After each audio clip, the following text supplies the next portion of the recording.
알아들어야 죽지 않습니다. 6.25 때 이런 이야기, 여러분들 군대 가면 저녁마다 암호가 내려옵니다. 암구호가 요즘 내려온지 모르겠지만 저녁마다 내려옵니다. 그래서 그것을 외우고 있어야 돼요. 왜냐 그러면 적군하고 이렇게 휴전선에서 우리 한국 사람들은 북한이나 우리 사람이 똑같기 때문에요, 구별을 못해요. 그래서 반드시 군대에서는 훈련소에서 암호, 암구호를 저녁마다 이제 내려옵니다. 그래서 오늘 저녁에는 예를 들어 화장실을 갔다가 내가 비노 그럼 저쪽에서 취약 이렇게 해야지, 비노 그러면 뭐 딴 거 하면 그건 총을 쏘 죽이라는 거예요. 그게 이제 암호, 서로가, 왜냐하면 서로가 이제 오늘 밤은 그게 약속입니다. 그래서 암호를 모르면 죽을 수 있어요. 그리고 6.25 때 어떤 분이 이제 그날 저녁에 암호가 뭐냐 하면 이쪽에서 취약 그러면 저쪽에서 비누 그래야 되는데 이쪽에서 취약 그러니까 저쪽에서 4분 그래서 맞아 죽었대요. 4분이 뭐냐, 비누의 사투리래요. 자기가. 여러분들 교회에 와서도 못 알아들으면 죽습니다. 여러분들 큰 잔치에 참석하는 우리 이브예배 성도들이 되시기를 주님의 이름으로 축복합니다. 이 땅의 작은 잔치에 정신이 팔려서 소사고, 논사고, 밭사고, 한 채 사고, 두 채 사고, 한 평 사고, 두 평 사고, 평수 늘리다가 땅의 잔치, 땅의 잔치 정신 팔려서 더 큰 잔치, 하늘 잔치를 놓치지 마시고, 때로는 땅의 잔치도 좀 포기하시고 좀 뒤로 하시고 하늘 잔치, 천국 잔치, 하나님이 만드신 영생 잔치에 저와 여러분 참여하는 우리 이브 예배 성도들이 되시기를 주님의 이름으로 축복합니다. 여러분, 만약에 어떤 정치인이 단상에 올라가서 이렇게 연설을 했다고 합시다. 여러분, 저를 지지해 주시면, 여러분 저에게 표를 주시면 여러분의 가정과 재산에 손해가 올 것입니다. 여러분 저에게 표를 주시면 여러분이 가진 땅이나 재산이나 빌딩이 없어질 것입니다. 여러분 저를 지지해 주시면 세금을 팍팍 걷어가지고 여러분은 이 땅에 빈털터리로 만들 것입니다. 저를 밀어주십시오, 저에게 표를 주십시오 라고 연설을 했다면 계란이 날아오든지 끌어내려라. 저게 무슨 연설이냐, 무슨 자기를 찍어주면 재산이 날아가고 빌딩이 날아가고 땅이 날아가고. 오늘 말씀은 예수님께서 그 연설보다 더 심각한 연설을 하고 계세요. 그 연설보다 더 심한 연설이, 오늘 연설문을 한번 보십시다. 26절 보시면 예수님께서 어떤 연설을 하는가. 무릇 내게 오는 자가 자기 부모와 처제와 형제와 자매. 여러분 예수님의 연설은 아까 정치 연설은 뭐 돈만 날아간다, 빌딩만 날아간다, 땅만 날아간다 그런데 예수님이 연설하는데 보니까 내게 오는 사람은 부모도 버려야 된다, 처자도 버려야 된다. 예수님의 연설은 아까 정치인 연설보다 더 심각한 내용입니다. 심지어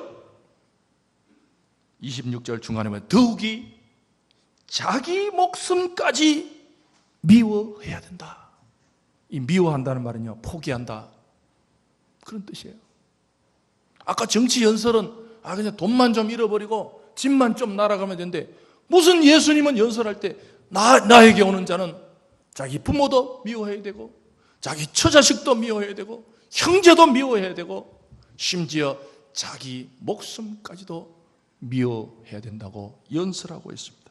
여러분, 우리는 과연 이 말을 듣고, 여러분 요한복음 6장에 가면요, 예수의 말을 듣고 요한복음 6장 66절 제자 중 많은 사람이 떠나가고 다시는 예수와 다니지 아니하였다는 표현이 나옵니다. 왜요? 아니 예수님을 따라다니다가 부모도 버려야 되고 형제도 버려야 되고 자기 목숨도 버리려니까 요한복음 6장 66절에 가시면 그때부터 그의 제자 중 많은 사람이 떠나가고 다시 그와 함께 다니지 아니하더라 그랬습니다. 무슨 뜻입니까? 지금 오늘 14장 26절에 수많은 무리가 함께, 수많은 무리가 제자를 따라갑니다. 그러나 예수님이 갑자기 26절 돌이키사 이르시되, 이 말은 예수님이 쫙 가는데 막 사람들 저마다 수많은 사람들이 갑니다. 이제 예수님 따라가면 뭐가 잘 되겠지, 내 인생도 좀 펴지겠지, 좋은 일이 생기겠지, 우리 집도 잘 될 거야, 내 인생도 좀 잘 될 거야. 이때까지 내가 너무 고생이 많았는데 예수라는 사람을 따라가면 예수님이 뭐 이상한 말하는 거 보니까 뭐 5천 명도 먹이시고 병자도 고치시고 또 예루살렘으로 내려간다니까. 예수님 내려가서 뭔가 그래도 정권을 이번에 예수님 표가 많이 나올 거야. 다들 그렇게 생각을 했다는 거예요. 갈릴리에서 막 5천 명을 먹이시고 병자를 고치시고 무리로 걸으시니까 사람들이 야 이번에 정권은 예수님이다.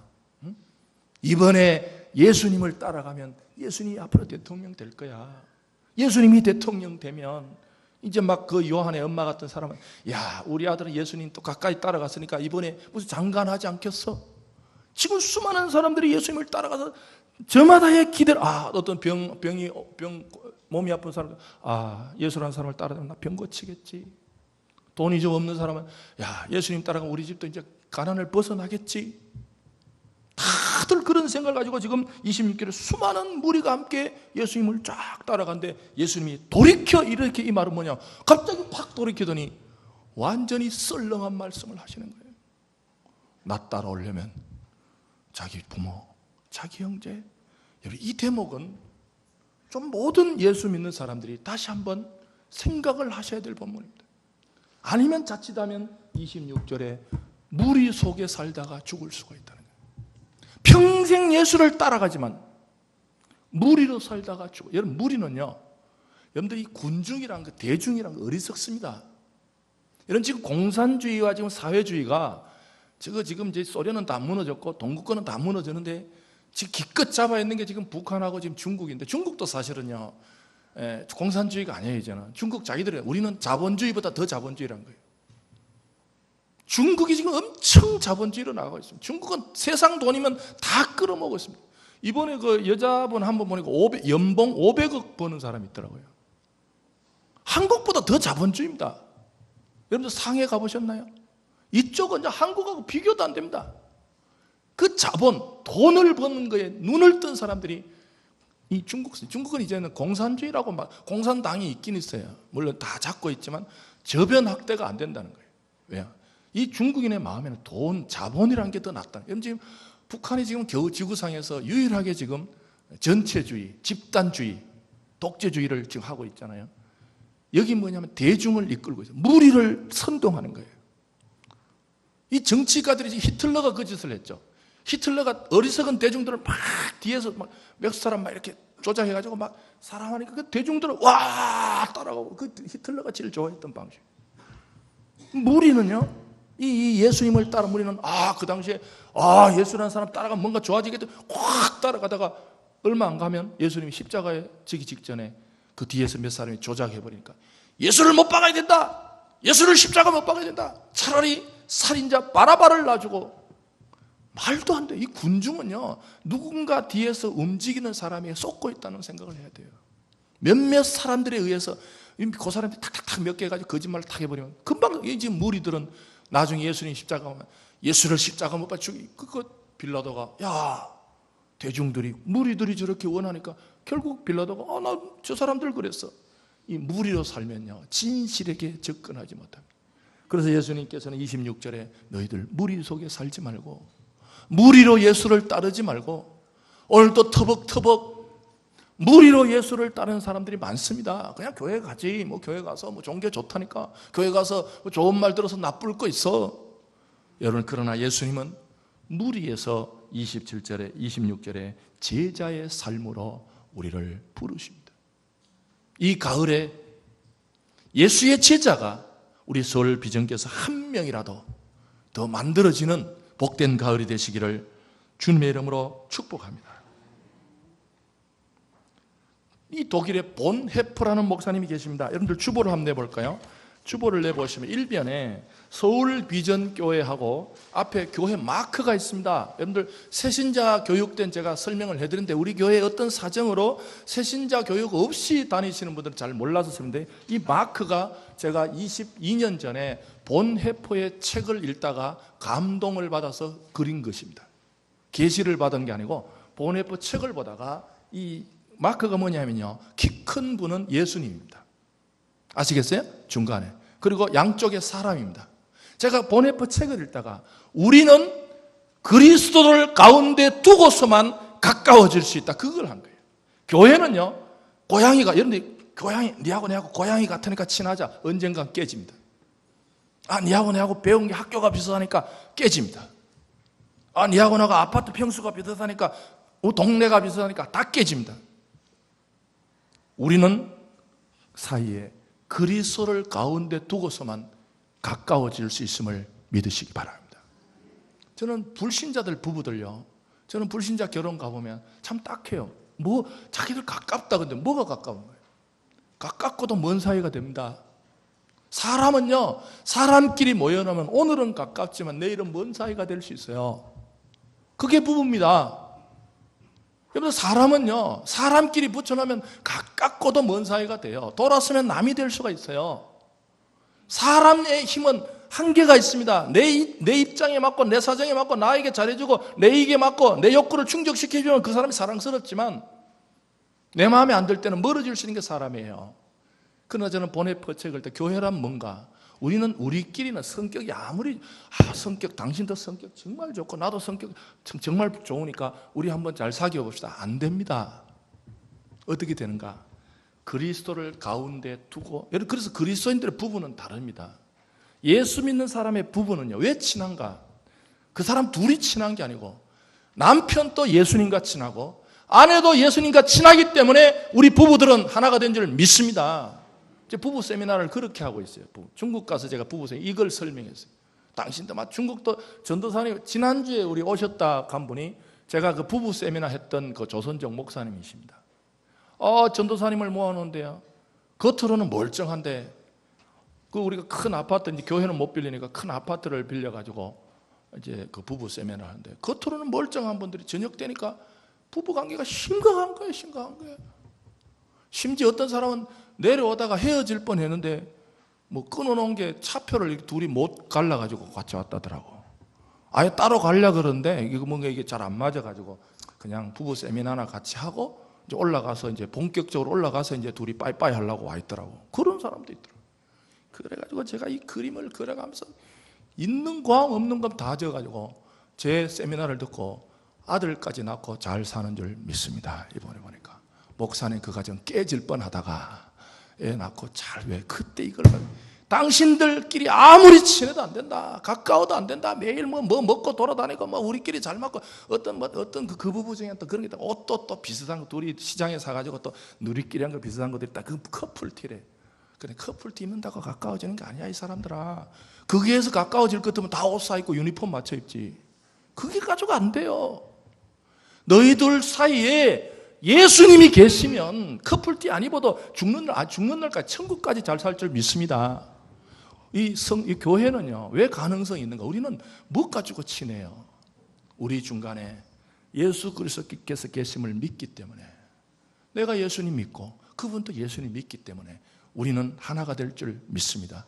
그게 우리 교회 마크예요. 지금 그 보네포 목사님이 이 본문을 가지고 이래서 지금 독일 교회가, 지금 서구 교회가 위태위태합니다. 지금 영국 교회 아시죠? 영국 교회는 이미요 이슬람교로 많이 넘어갔어요. 지금 여기 지난번에 이야기했잖아요. 이 지금 강대상이 여기가 피자집이 돼가지고 여기 구멍을 파고 여기 강대상에서 화덕을 만들어놓으니까 피자집 만드니까 얼마나 좋다는, 이게 불이 저쪽으로도 안 가고, 그래서 부동산에 막 교회가 팔리고 지금 서구 교회가 위기에 놓여 있다는 거예요. 보네포 목사님이 그랬습니다. 왜 서구 교회가 위기에 놓여 있는가? 한마디다. 값싼 은혜. 교회에서 은혜를 너무 값싸게 이야기했다는 거예요. 그냥 누구나 아무나 와라. 그래서 1년 다니면 집 사주고, 그리고 여자들은 막 부엌에 열심히 하고 남자들 운전 열심히 하면 그냥 뭐 주고 해가지고 이러다가 교회가 값싸게 놀다가 서구 교회가, 여러분들 잘 들으십시오. 예수님의 피는 값 없는 은혜지만 값싼 은혜는 아닌 줄 믿으시기 바랍니다. 값없다고 값싼 게 아니에요. 이 공기가 값없지만 값싼 게 아니에요. 공기 없으면 죽습니다. 예수의 피는, 예수님이 저와 여러분들을 위해서 십자가에 흘려주신 피는 값없습니다. 값으로 계산이 안 돼요. 값으로 계산이 안 된다고 값싸지는 않습니다. 오늘날 많은 분들이 너무 값싸게 교회 와서 그냥 짜장면 값도 안 되는 그 값을 가지고 천당 간다고 지금 앉아 있는데, 여러분, 기독교는 그렇게 만만한 종교가 아닙니다. 오늘도 정말 예수의 말씀을 잘 들으시면서 값싼 신앙이 아니라 내가 나오고 싶으면 나오고 말고 싶으면 말고, 예수는 믿어주면 되지, 나와주면 되지. 어떤 분 그래요. 목사가 저렇게 하도 핏대를 흘리고 하니까 목사가 불쌍해서 얼굴을 봐줘서 나와주는 사람도 있을 수 있어요. 그런 거 안 돼요. 그런 거. 여러분들, 예수의 제자가 되시기를 주님의 이름으로 축복합니다. 제자의 길은 결심해서 되는 게 아니라, 이제 예수님께서요 어떤 말씀을 하시냐면 26절에 보시면 마지막에 능히 내 제자가 되고 되지 못하고 되지 못하고. 이상하게 예수님께서 제자들을 보고 막 와라 된다 그렇게 말씀하지 않으셨어요. 예수님께서 희한하시더라고요. 예수님께서 막 아무나 보고 와라 된다 그렇게 하지 않고 26절에 보시면 내 제자가 되지 못할걸. 27절입니다. 세 번이나 27절, 누구든지 자기 십자가를 지고 나를 따르지 않는 자도 능히 제자가 되지 못할걸. 이상하게 예수님께서 막 와라 된다 그러지 않고 너 안 될 건데. 33절입니다. 이와 같이 너희 중에 누구든지 자기의 모든 소유를 버리지 아니하면 능히 내 제자가 되지 못하리라. 이상하게도 예수님은 세 번이나 부정적으로 우리를 접근하죠. 너 안 돼. 너 안 될 거야. 왜 그런가? 여러분들, 무작정 계산 없이 덤비다 보면 안 된다는 거예요. 그래서 예수님께서 29절에 보시면, 이제 28절에부터 보시면 너희들 계산해봐라. 좀 정신 차려라. 여러분들, 사람은요 예수 믿을 때 철저하게 계산적이어야 됩니다. 여러분, 인간관계는 계산적으로 하면 안 돼요. 이러면 안 됩니다. 인간관계. 그 사람 나를 밥 3번 사줬는데 아직 한 번도 안 줘. 그런 인간은 인간이 아닙니다. 그거는 사람입니다. 그런 사람. 아시겠어요? 인간관계를 계산적으로 하면 그냥 사람이에요. 인간은 인간답게 내가 100번을 사주고 싶어도 사줘서 사고서 뒷말이 없어야 돼요. 그게 인간관계입니다. 근데 사람은 꼭 말을, 저 사람 내가 3번 사줬는데 밥도 안 사줘서. 그거는 사람입니다. 인간은 내가 100번이나 1000번에도 사주면 돼. 계산적으로 사람을 사귀면 친구가 없어집니다. 그런 사람은요 3번 사주고 안 사줬다는 소문 내면 한 번은 밥 사주고 친구 끊어버립니다. 저 인간은 내 친구가 안 돼요. 왜요? 사람이 인간적인 관계에서는 계산적으로 놀면 안 되지만, 예수님은 예수를 따를 때는 너희들 철저하게 비용을 계산해봐라. 그래서 이 월콕이라는 사람은 이 본문을 이렇게 해석해요. 따라합시다. 눈을 뜨고 예수 믿자. 우정은 덮어놓고 믿지 말고, 그냥 막 눈 감고 믿지 말고, 눈을 부릅뜨고. 예수님께서 28절부터 보시면 비용을 앉아서 너 내 제자가 되고 싶냐?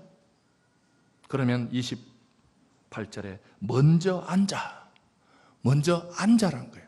바로 막 예수의 제자가 된다 이렇게 하지 말고 먼저 좀 앉아. 그래 예수님 그럽니다. 너 좀 앉아. 너 앉아서 뭐 해야 되냐면 28절에 그 비용을 계산하지 않겠느냐. 그래서 예수님께서 실생활에 2가지 이야기를 하십니다. 첫째는 망대 이야기를 하십니다. 28절에 누구든지 망대를 세우고자 하는 사람. 망대는 어느 정도의 규모 있는 건물을 말합니다. 계집을 말하는 게 아닙니다. 조그만한 집. 이런 사람은요 계산할 필요도 없어요. 내 인생 되는 대로 살다가, 그런 사람 있죠? 난 뭐 되는 대로 살다가 사는 날까지 살다가 하늘이 부르면 가면 되지. 그럼 죽고 나면 썩으면 돼. 이런 사람은 비용 계산할 필요도 없어요. 그냥 살다 죽으면 돼요. 그런 사람은 비용을 계산할 필요도 없습니다. 뭐 사는 것까지 살다가, 목숨까지 살다가, 명대로 살다가 죽는 날 사람 다 안 죽어? 세상 사람 다 죽는데 나는 안 죽어? 죽는 날 죽지. 이런 사람은 계산 안 해도 됩니다. 그러나 적어도 망대란 것은 한 번뿐인 내 인생을 규모 있게 한번 살아볼까? 가치 있게 한번 살아볼까? 뭔가 좀 흔적을 좀 남겨볼까? 뭔가 좀 생각을 하며 사는 사람들이 망대지, 그냥 사는 사람들은 막 살다, 대충 살다, 명대로 살다, 건강 유지하다가 죽어. 이 망대란 것은 자신의 인생을, 규모를 생각하는 사람. 여러분, 오늘도 망대 인생 되시기를 주님의 이름으로 축복합니다. 이런 분들이 뭘 해야 되냐면 29절에 보시면 이제 돈을 좀 계산해봐라는 거예요. 네가 준공할 때까지, 28절에 보시면 준공 때까지 네가 가진 것이 있는지. 5천만 원밖에 없으면서 5억짜리 집 짓지 말고 지금 건축 단가를 딱 계산해보고 한 5억 정도 들면, 그래도 한 4억 정도 이상 있으면 뭐 한데 5억 그거를 5천만 원 가지고 덤비다가 나중에 다 있던 5천 또 다 날아가면 사람들이 그럽니다. 집 짓다가 말면 지나가는 사람마다 비웃는다는 거예요. 비웃는다. 아유, 저 사람 돈도 없으면서 괜히 큰 거 지려다가 5천짜리 있으면 5천을 짓든지. 그 다음에 예수님께서 31절에 보시면 전쟁 이야기를 합니다. 이건 다음 주에 설명을 해요. 전쟁. 내가 군사가 1만 밖에 없으면 2만 있는 사람이 오기 전에 항복해라. 괜히 병사들 죽이지 말고. 여러분, 인생이요, 너무 낭비하지 말라는 거예요. 그래서 예수님께서 정리하면서 이제는 배산을 다해서 예수님께서 얘기합니다. 십자가를, 그래서 27절 한번 읽어봅시다. 27절 시작. 예수님이 하고 싶은 말이 이게. 27절 시작. 누구든지 자기 십자가를 지고 나를 따르지 않은 자도 너희 내 제자가. 이게 뭔 말입니까? 제자가 되란 말이에요, 되지 말란 말이에요? 예수님 되지 말라란 말이에요? 여러분들 이제 그 자녀를 키우다 보면요, 띨띨한 놈이 있어요. 띨띨한 놈.